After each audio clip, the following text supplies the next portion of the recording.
Sanitation, menstrual health and hygiene among the socially excluded and marginalized women and girls in urban poor, refugees, people living with disability and hard-to-reach communities in Uganda. Improving access to toilets, clean water and good menstrual hygiene management is critical for the fulfillment of women's rights and dignity, a key objective of the Sustainable Development Goals.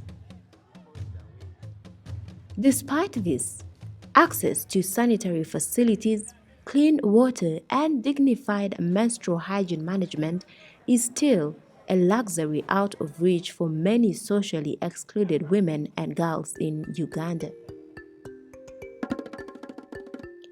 Today we are meeting women and girls living in the Kampala's urban poor settlements to hear their life experiences on how they access sanitary facilities as well as managing their menstrual periods. Sirina kigo mu nyumba naye tusharinga kigo kimu nga ffenna nga ebisugo mingi tuli bantu bangi tusharinga ekigo kimu tusharinga toyi fa bennyini fa nga abantu fa ababyerongoseza oba teweerongoseza ofunamu ebintu nga ebirwadde kandida ekyo n'abaana okulwala kati nze nga nze kiwemba nga ndi mu nsonga nze neefaako nga nze niwemba nga wabadde ndi mu nyumba neguyitamu nyangwa mangu nefuna amazzi nenaaba nengenda oba ku dduuka oba nga sirina pads nengenda nenzigula nze singa kozesa pads z'okumaduuka zino always princess ekyo z'okumaduuka kati wemba sirina oba nga bintuuseeko kiro nga sirina pad nfuna akatambaala kange hanki kenkozesa ekiro ekyo kati kumakya wenzuka nenaaba nengenda nengula wemba nga sirina ssente nfuna obuzibu nengenda kuzaala isi ate ogula ezaala isi nezikuyisa bubi nezikuba bulala nezikwokya ekityo abantu bwe baba basula padisi kasasiro obuzibu bwe tusanga seeba nti owulira bubi nga gwe omuzadde ng'osanze omwana wazanyisa ekintu ekyo owulira bubi. You cannot help noticing the challenges women and girls face to access latrines and bathrooms. Girls with albinism living in Kampala slums, on the other hand, live in fear as they struggle to access sanitation facilities due to persistent superstitions which put them at risk from criminals and even their own family members.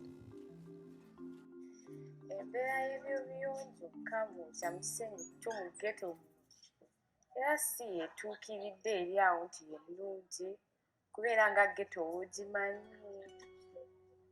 toilet sewage batamute nga bwe baagala mbeera bwetyo era kale omuntu yenna aba yeetaaga privacy naye kati eno mu ghetto ewaffe privacy gye tusobola oteeka ebbali kale togenda kungamba oyagala privacy ng'oli mupangisa kale tugeze landlord abapangisa mwenna nga mukozesa ekinaabiro eki kimu toilet mu ghetto tukozesa zeezimu tetwawula nti eno yabasajja eno yabakazi nedda fena tukozesa toilet emu naye oluusi bw'ogenda mu bifo ebirala osanga toilet nga zibeeramu obubaketi abakyala bwe tusobola osuula padzi zaffe nga tumaze zikozesa naye kati bwe tujja mu toyi za ghetto its different bw'oba ogyemu paadi eyo soka ogigiremu mu nju bw'oba olaba enju erina privacy osobola n'ogigira mu ttooyi era n'ogiteeka mu kaveera ka black n'ogenda n'ogisuula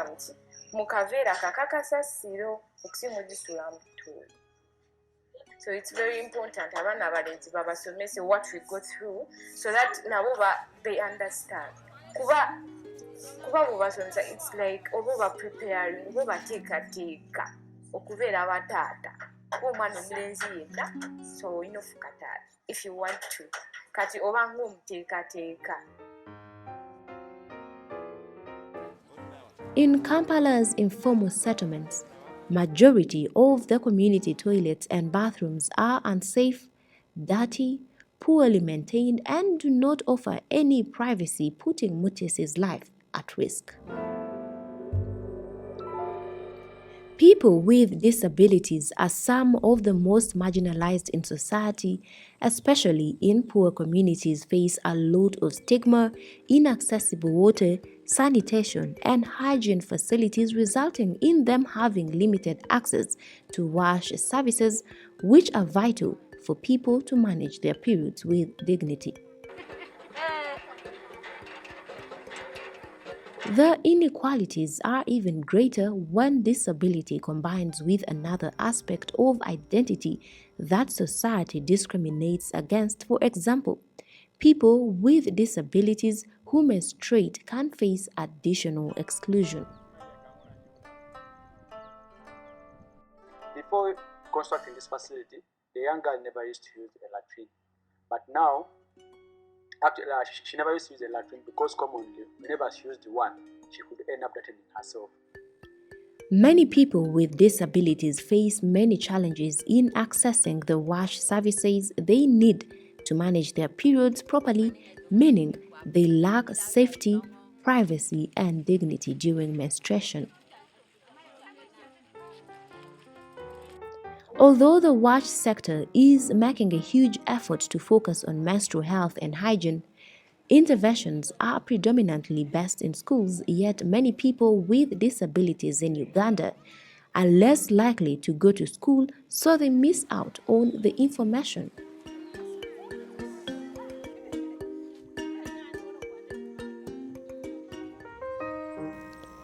We now head to Karamoja, which is one of the poorest regions in Uganda. Here, menstrual hygiene management is still a very big challenge among adolescent girls and women. Various factors have been identified that affect menstrual health, but most influential being lack of adequate knowledge, socioeconomic status, and cultural factors. Karamojong women and girls are still using their traditional methods of managing menstruation. The most common method includes using old pieces of cloth, sitting in dust, as well as using goat skin smeared with ghee.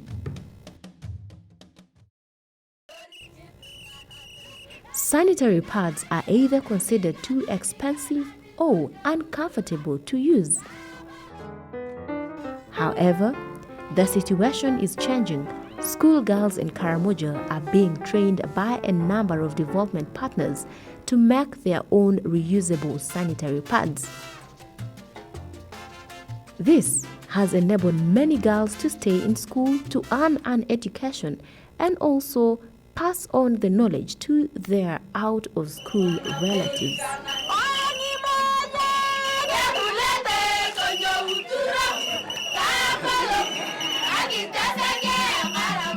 For the past decade, Uganda is a host to an influx of refugees from neighboring countries.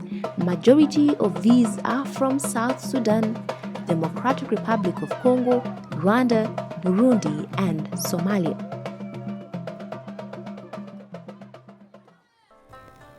We now head to Chirandongo refugee camp to learn about how the refugees are coping with sanitation and menstrual hygiene management. This settlement has a population of 67,704 POCs. We call them refugees. The sanitation and hygiene status, sanitation is standing at 78%. Water is at 15 liters per person per day. Generally, the general condition is not so bad. People have endeavored to work hard to improve on their sanitation and hygiene practices. For people who are vulnerable, people with special needs, we've been constructing for them pit latrines through UNHCR. And then we've been providing dome-shaped slabs to the refugees that have already dug their pit. So we give them the slabs. It's up to them to raise the wall and get the iron sheets. Some vulnerable people, PSNs, who cannot construct pit latrines for themselves, they are still lagging behind, and they need support from other partners. Yet the support that is always provided is limited. It cannot accommodate all the members. We still have a big challenge because, as you know, in sanitation, we use the sanitation ladder. And being refugees, you cannot force them and say, now we want this type of facility to be in place. So they do what they can afford, because as Water Mission, with the funding from UNHCR, we only support them with the digging tools and the slabs. So the construction materials, other construction materials, it's their contribution. Menstrual hygiene management is often overlooked in emergency situations, which has an impact on personal hygiene, education, gender equality, and health of the refugee women and girls. UNHCR supports the women and the girls in the settlement here in terms of giving them the soap, underpants, and even the pads. Well, we are sensitizing the women to regularly, like personal hygiene, keep themselves clean, bathe regularly, and also try the level best to see that they get somewhere where they can change, their sanitary towels. For instance, if the bathroom is not there, then you have to find some privacy in their house where you can change, maybe where the children are not there. But then if the bathroom is there, if the toilet is there, then they can access it. Even with successful interventions such as the provision of dignity kits for refugee women in Uganda, a lot more remains to be done. These ones which are provided even, they are not enough. Sometimes you may see that girls may use it within a short time. 1 day, 2 days, everything is over. So this girl will just begin to run up and down to look for another support. And also the pants, the underpants which is given. Sometimes we find some of our girls, they are fat, and even women, they may not be even able to fit those underwear. Mostly they are brought of small sizes.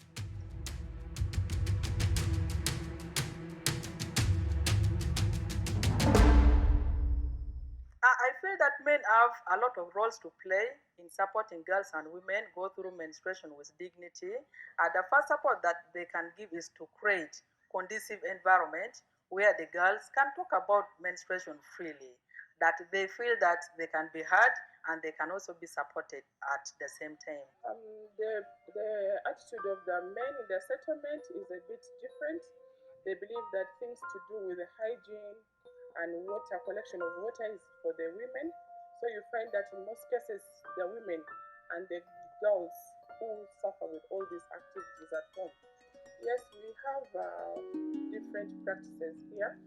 For instance, among some cultures here, when a girl is ready, when she has started her menstrual hygiene, a sign is put in the home to show people that yes, we have a girl who is now ready for an adult. They assume she's ready for marriage, and that promotes early childhood marriage, but also the girl child loses the esteem, like now to go out, because everybody already knows when they put that sign, then everybody gets to know that she's in her menstrual cycle, so she may not want to move around, she will keep away from school, so it really affects the girl child's education.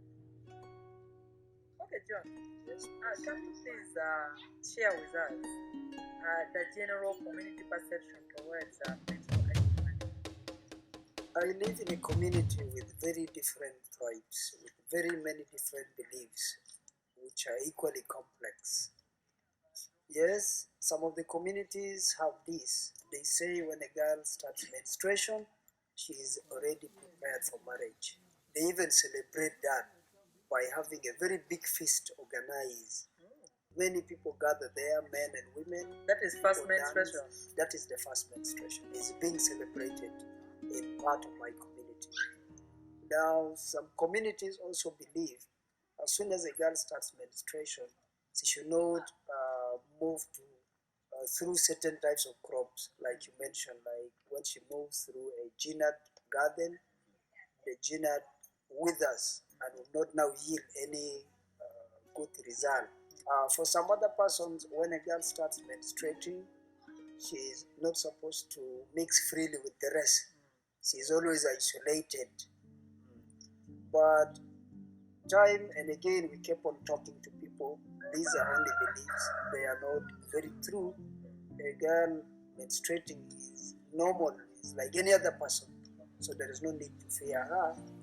They are able to realize that it's a collective responsibility for a man as the head of the family and a woman as the follower of the head of the family to talk to the girls and the women about menstruation openly and freely, and to see to it that they are supported during this moment of menstruation. And then men also have a role to ensure that most of the sanitary facilities in the home, it is constructed, like the latrine, ensuring that the latrine already have the doors, the bath shelter, the hand washing facility. It requires a man to do this. And then above all, also providing the sanitary materials to a girl when they're going through menstruation. This they can give it in terms of money, but for me, as a woman, I would prefer that he buys it and then brings it in kind, not in terms of money. The main challenge right now within the settlement camp is the disposal, where to dispose the used sanitary pads. Because within the settlement camp, there is no proper place where the used sanitary pads can be disposed, and this has made the young girls and women to dispose it in the rubbish pit, which is being collected in the rubbish collection truck and taken and dumped somewhere else. Talking about menstruation, most community members feel that it is a taboo, and that silence we need to break it through massive sensitization to make men realize that it is not a bad thing, it is a normal thing for a woman to go through menstruation. Another thing would also be to empower the girl child or even the women with the skills of making reusable sanitary pads, as well as also with the materials to enable them make their own, which is very sustainable. To have sustainable access to sanitation and menstrual hygiene management for the socially excluded and marginalized women and girls in urban poor settlements, refugees and people living with disability requires that the voices of the socially excluded, marginalized women and girls must be included in planning and decision-making process at all levels. These can inform the design, operation, and maintenance of sanitation and menstrual health as well as hygiene services. The participation of women, adolescent girls, people with disabilities, and other marginalized groups including refugees must be institutionalized at all levels so that they can manage their menstrual periods in a way that safeguards their health, dignity, and human rights.